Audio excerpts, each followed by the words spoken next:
Okay, pre-calculus. First of all, let me apologize. Me and Presswood and I, we keep on using this graphing program for the graph to equation problems, and ugh, I keep on forgetting how bad this program is. So, for the next assignment, or next week's assignments, for the graph to equation problems, I'm gonna try to convince her to let me do it on the with the good graphing program that we would use in class. But so these are harder. Let me show you how to do this. Yeah. If we did not put these helper points on the function for you, it'd be a much harder problem. But since we put them there, it's going to make your life easier.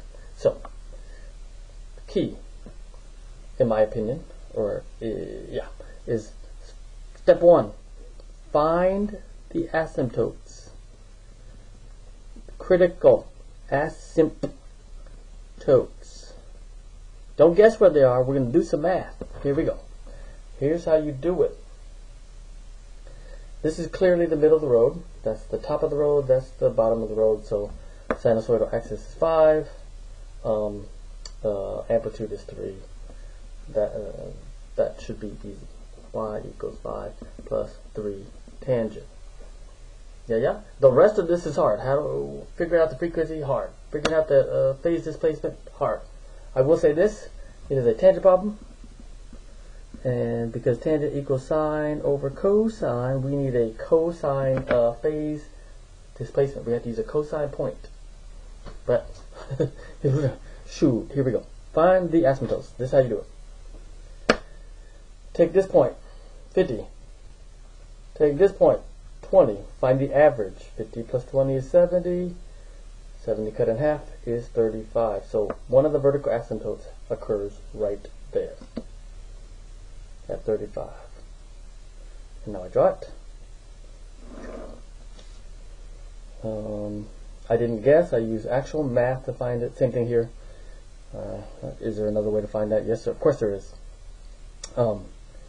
50, 80, 50 plus 80 is 130. Cut that in half, you get 65. So another vertical asymptote occurs here, like that. It is easy to see that the range between the asymptotes is 30 degrees. Yeah. So if you get one at 35 and at 65, the next one is going to occur at 95. So I'm going to go ahead and draw that in, like so. And I'm going to go backwards and put one here. The more vertical asymptotes you have, the better. Voila. Step 1. Find the asymptotes. Step 2.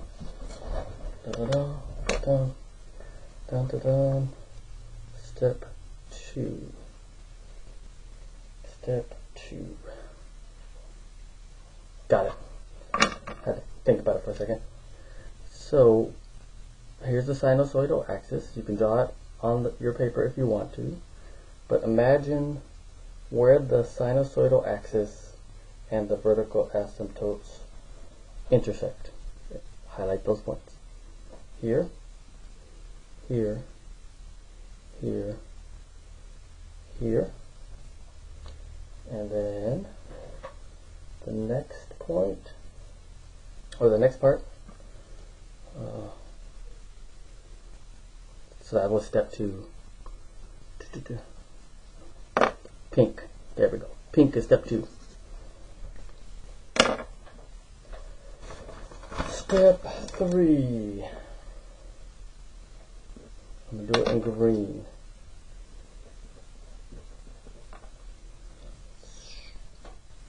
Directly in the middle, between 5 and 35, that is 20.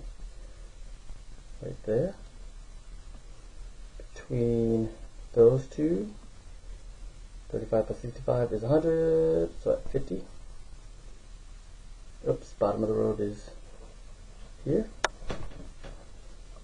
And between 65 and 95 is 80 here. Okay, and then watch this. I'm going to connect these two, well, step 4. Let me get a different color. Let's go with yellow. I'm going to connect these 2 points with a loop. I'm going to connect these 2 points with a loop. I'm going to connect these 2 points with a loop. Like that. Is it necessary to do all this? Probably not, but when you're first learning, probably yes. And now, step 5, it should be very easy to find the period. 20, 80, 60.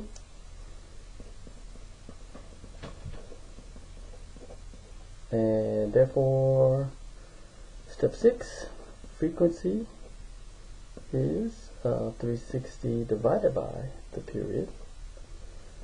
6. And we found the 6. It's a lot of work, huh? And then theta minus. Now, for reasons I'm not going to go into right now, you could either use this as your phase displacement. Remember, you have to use a cosine point, cosine phase displacement. You use 20, you could use 80, you can even use 50, believe it or not. So 20 is fine, oops, 50 is fine, 80 is fine. Any of those work, believe it or not. Like for example, if you go back to step 3, I arbitrarily assumed that it was going to go like this. I have no idea. It could have went down first. We're not graphing cosine. Remember, we just need a cosine phase displacement. So if I would have went down, I still would have got 20, and then I would have got 50, and then I would have got 80. So it doesn't matter if your cosine function or sine function, whatever you want to call it, goes up initially or down initially.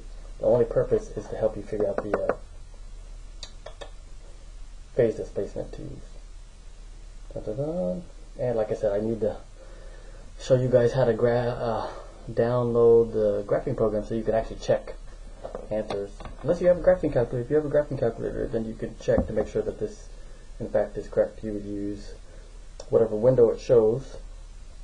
Make sure you're in degree mode, because these are degree problems. So yeah, that should say theta technically, but I don't know how to make that the program show that. Okay. Hopefully that helps.